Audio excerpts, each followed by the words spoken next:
Every cell aside from red blood cells contains DNA. DNA is essentially our blueprint, where even a single misplaced nucleotide in our genetic code can result in serious diseases. Over the last decade, scientists Nobel laureates Emmanuel and Donda have come out with CRISPR-Cas9, a genetic tool that is quite literally capable of rewriting these errors. So let's get into it. Think of Cas9 as a pair of molecular scissors that are transported by a single adeno-associated virus, similar to a microscopic delivery truck. Guided by its single guide RNA through complementary base pairing, Cas9 uses two nuclease domains to locate a specific DNA sequence. Once it finds a nearby PAM tag, it makes a precise cut through both strands of DNA, producing a double-stranded break.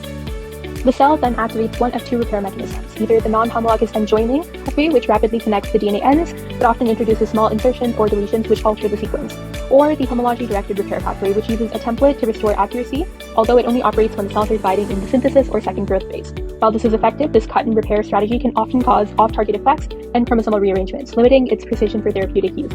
To overcome these challenges, scientists have developed prime editing, a refined method that functions more as a search and replace rather than a cut and paste system. Prime editing uses a modified Cas9 nickase enzyme which cuts only one of the DNA strands instead of both.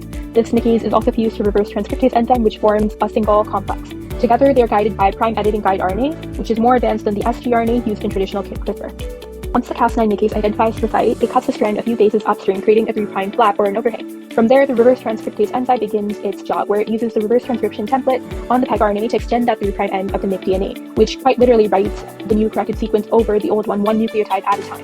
This results in a hybrid DNA strand with one side carrying the original sequence, whereas the other side holds that new edit.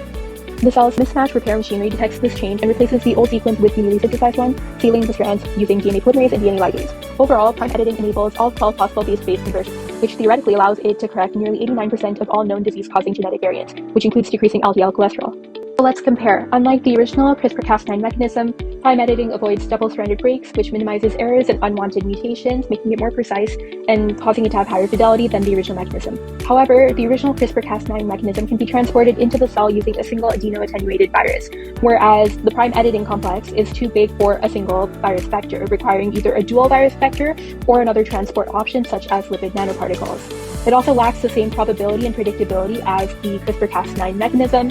Our main takeaway from this video is that no one technique is perfect and science is ever evolving. In one way, CRISPR redefined editing, but prime editing is their method of trying to perfect it.